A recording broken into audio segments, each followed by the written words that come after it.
Hi guys, we're here having a game of Magic the Gathering here on the home screen. I'm just about to play a couple of games so that I'd show you around since I don't have my camera working today. So this is pretty much all I can do is play some video games and you guys can join me. Let's have a quick look. For those of you who haven't played Magic the Gathering before, it's a card game where you summon creatures and you use those creatures and you use spells and you try and defeat the opponent, try and do enough damage to them to kill them, and try not to die in the meantime. So I've got 6 decks to play with, so I was going to show you through some of them. This one's one of my faves, but it also doesn't do very well. It's just kind of a lot of fun, I guess. It's based around this one, this little card here. Pretty cool artwork for those of you who don't play. You can just enjoy the artwork. Some really great artwork in Magic the Gathering. So, Rin and Seri Inseparable is what I'm based this deck around. I just wanted to do something fun with that because I had a whole lot of them and get those guys out. It's mainly cats. I think that's the only dog that's in it. Yeah, mainly cats. So, I thought we'd have a little play around with this one. I've got a blue-red deck. I try and make decks that other people haven't made. This is probably the most mainstream one I've got. 90-degree angels. And it's based around getting Divine Visitation and Bishop of Wings out at the same time. Once you've got those two, anytime someone kills one of your angels, you just get more angels back, so that's always handy to have. And if you've got a way of pumping out angels at the same time, like, pumping out any sort of tokens at the same time, then you're good to go. I don't know what we'll use first. We'll just jump on in and see if we can have a good time. Let's use the dogs and cats first, dog and cat, and see if the internet's going to be good enough to pick up another player. It's not too bad here where I am. Okay, so the game's going to start by dealing me 7 cards, and I'm going to decide if I want to use that hand or not. Here we go. Timbo Baggins versus Updog. What's Updog? Oh, I've been done. That's probably not a great hand to start with, since I can't do anything. So I'm going to mulligan, which means I'll get 7 again, and I have to give 1 back though. Oh, that's a bit better. I'm going to have to see up the top here. See the little sun up the top. I can't actually show you because it won't let me see up the top. No, it doesn't let me. I'll keep that, and I might get rid of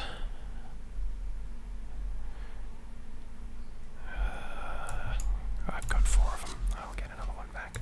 We'll do that and we'll pass the turn. So every turn you get to put down a land. So I've put down this one, and during this guy's turn I'll crack it and fetch. This is a special land. It means that I can fetch whatever colour that I need to play with. Just picked up some more land, which is nice. I'll throw down one of these. Now using this one, I can drag this out to the field and play that. It only costs 1, so I've still got my green left over. Since I've played it out straight away, I can't do anything with it. It's kind of got jet lag. It's summoning sick. So it's his turn. He's got the priority at the moment. He's just having a look at what he's going to do.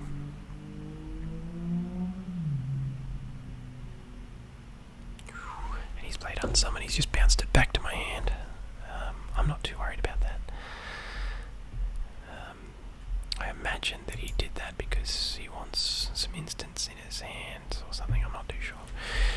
But for the meantime, a 1/3 Merfolk's not going to worry me too much. I think I'll throw that Charmed Stray back out and just pass the turn.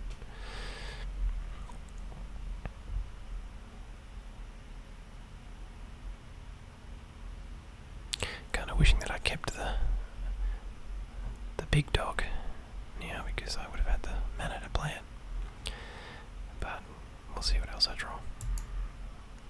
right now I'm needing some more white mana. I've only got one, which means I can only play one thing at a time.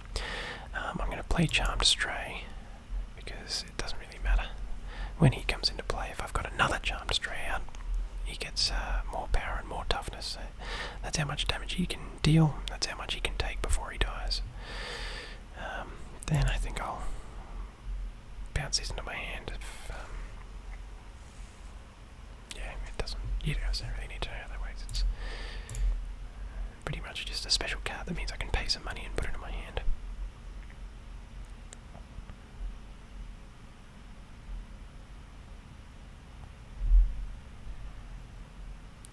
So we just had a bit of an attack and defense there. A creature with flying into the battlefield. This gets 1/1 until the end of turn. He's got a 1/3 attacking me. I'm just going to take that because it doesn't really mean much to me. Now, I might throw this guy down, which means that each other creature that I control that is a cat gets 1/1 in vigilance. It does mean... Okay, so I'll go 1, 2, 3 because I want a specific kind of mana. It doesn't really matter anyway, I don't have any other one casts. I'll do that. Pop him down and heck, I might even let the Charmed Stray attack. No, I won't worry about it for the moment. Desperately need another plains. These are plains cards over here. Yeah, that's good. He's got some actual damage there that he can do to me now. I think I will. I'm glad I kept Charmed Stray back because I definitely will just kill one of his guys. So we traded, but I did cop some damage there. And he's now got a defender out. So this guy can't attack, but he's got, as you can see there, 4 in the ways of defense. So that's another land, but not particularly the kind that I was after. I think we'll throw down this guy. And that I'll keep back because I can put a 1/1 counter on something now.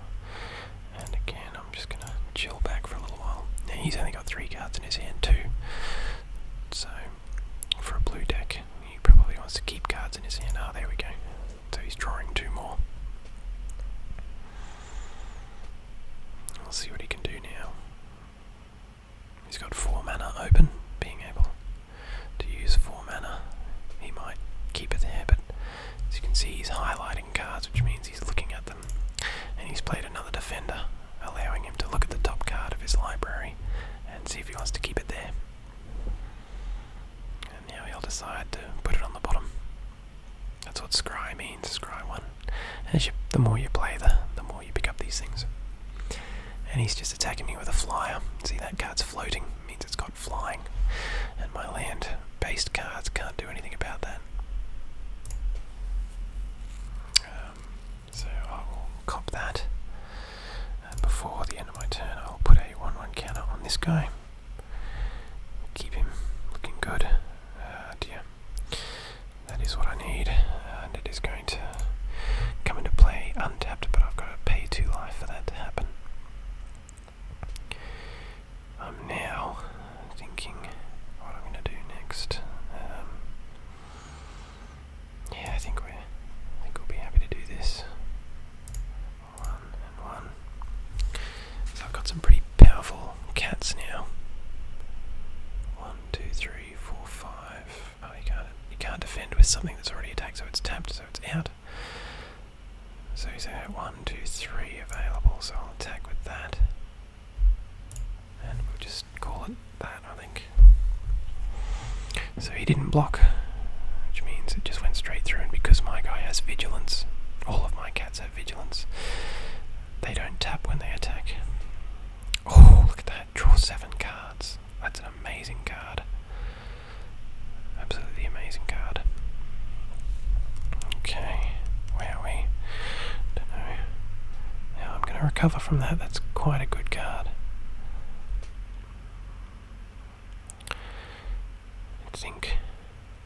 I think what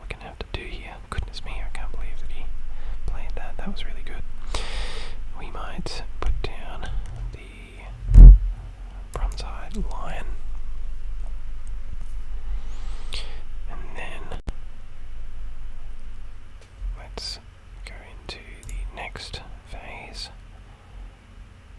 And I think we'll attack with everything and see what he does.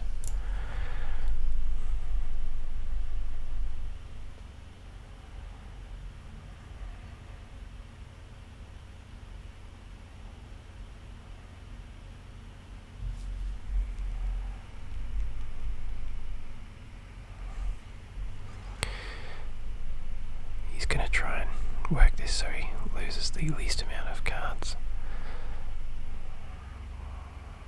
And he doesn't know what's in my hand, but I can't use any of these to help my cause here.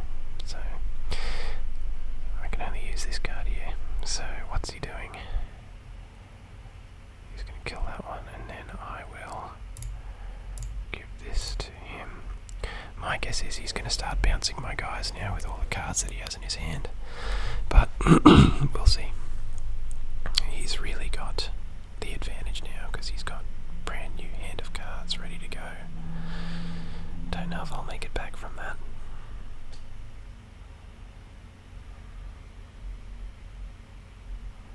So he's scrying, so he's just having a look at what's on top and moving them around a little bit.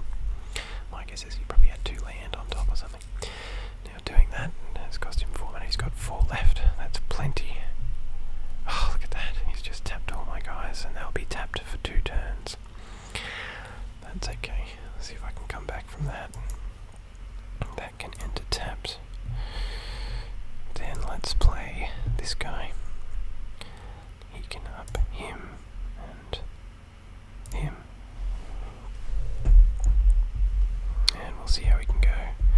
How we go from here. He's got another land, still 5 cards in his hand and 9 mana to use. Golly, if he hasn't got this, I don't really know what's in his deck. He should really be pantsing me now. Maybe he is. I don't know. He's really got the absolute advantage here.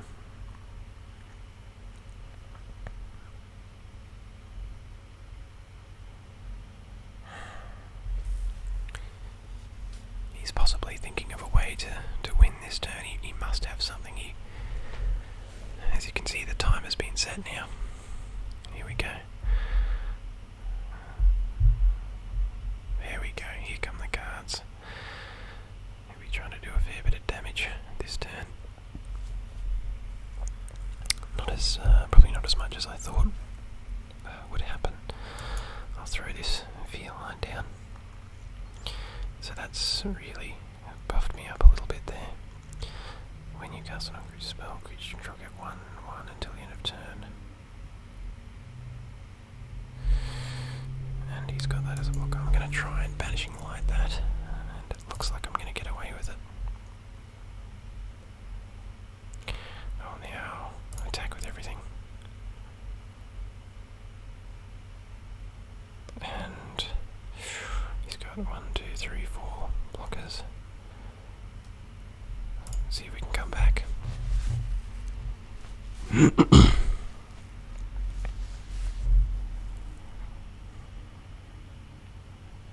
He's really going to have to block quite a bit here. That's 14. He'll be left on 3, and he's happy to be left on 3.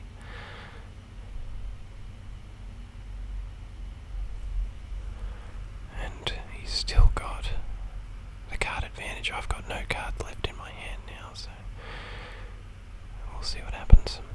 It might just be some bad draws for him, but this could very quickly swing back, and I could lose this game quite quickly. Blue is really quite a tricky colour to play.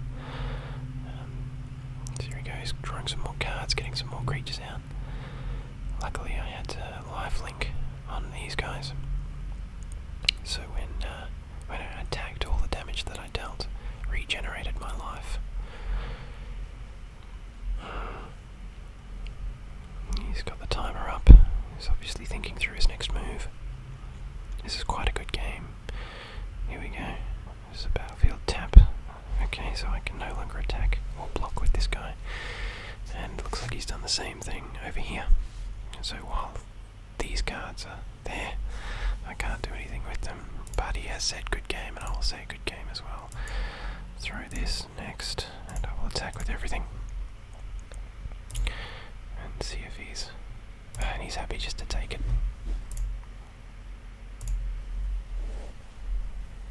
It was a really good game with him, actually. I really didn't know which way that was going to go. His seven card draw obviously didn't pay off as much as he would hope. But that's just the way of the game. You know, you can build your deck so good, but you've still got to have that little bit of luck on your side as well. So that's that deck. I might just have one more game with you guys. Let's have a look at these guys. I haven't played with this deck for a long time, so we'll give it a go and see if it pays off. It's not a very good... this was actually the first deck that I made in Magic the Gathering Arena. So I've done a little bit of tweaking over the months that I've been playing. I've actually been playing Magic the Gathering since I was about 12, but actual... oh, that's not a bad hand. I think I'll keep that. Yeah, I'll keep that for sure. So we'll start with Healer's Orc, which costs, as you can see at the top there, 1 plains. It's 1 white mana. And then I can go into the 2 white mana for Bishop of Wings. And this person's nice enough to say hello, so I'll definitely say hello back. I like playing with good people there. There are certainly a couple of people in Magic the Gathering Arena that... well, as soon as the game starts looking like it's not going their way, they jump off the game straight away, and it's a bit of a shame because it's good to be able to experiment with your deck and see what happens all the way through.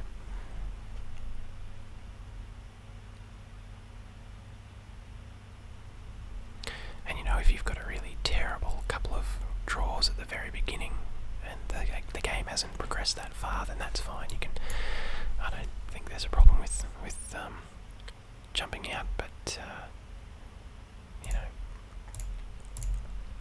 what I'm going to do is attack, because it's a flying creature. I'll do damage, I'll gain life, triggering this. Whenever I gain life I can pay 2, and I will pay 2, because that means I get to draw a card, and card draw is very important in Magic the Gathering. The more cards you get, usually the more stuff that you can do.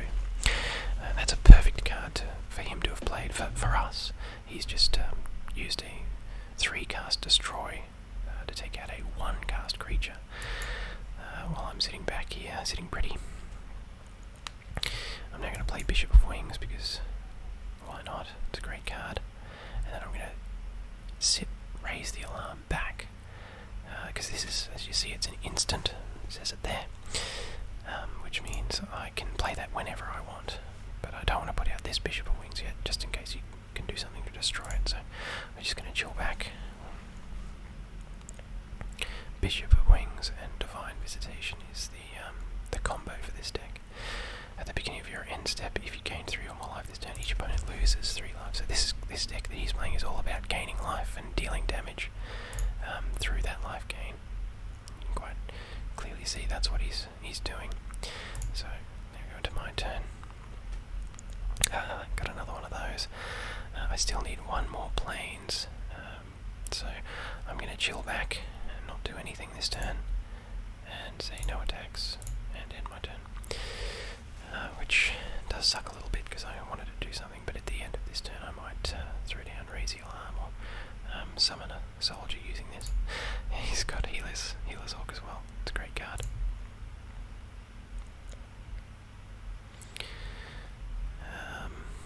He'll gain 1 life from that,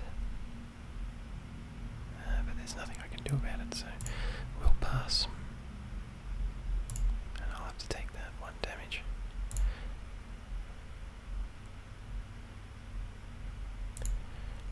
Yeah, so all of his cards have lifelink, except for this one, which doesn't need it. End of his turn, I'm just going to quickly activate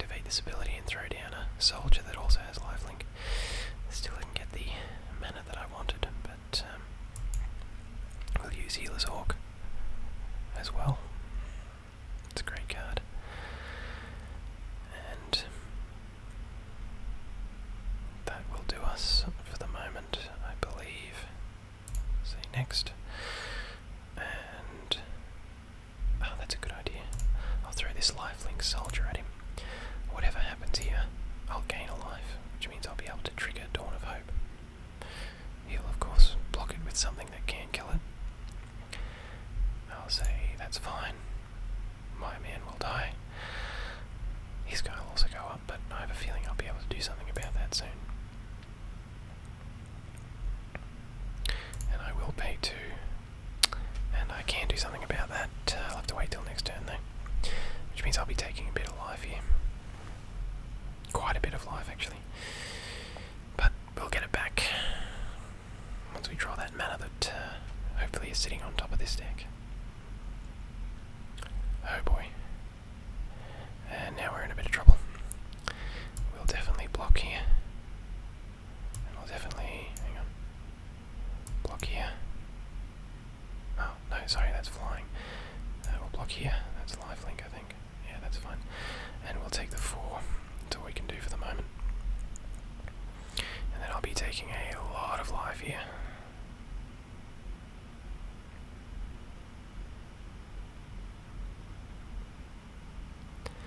And boom. So now we will be able to do a little bit of work here.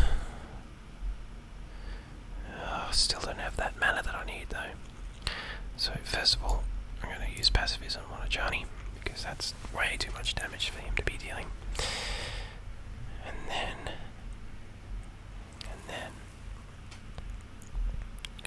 legendary vampire. I still need something to kill that with.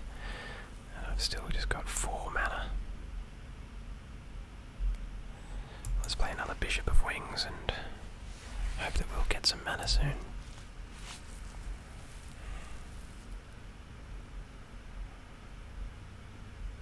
Oof, that's gonna hurt.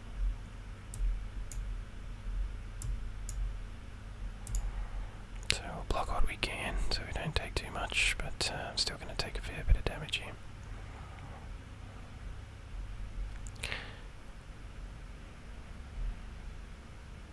Oh, he killed me. That's a pain. Don't think I could have done anything to block that though. That was just bad draw on my part. I just did not get any sort of mana at all.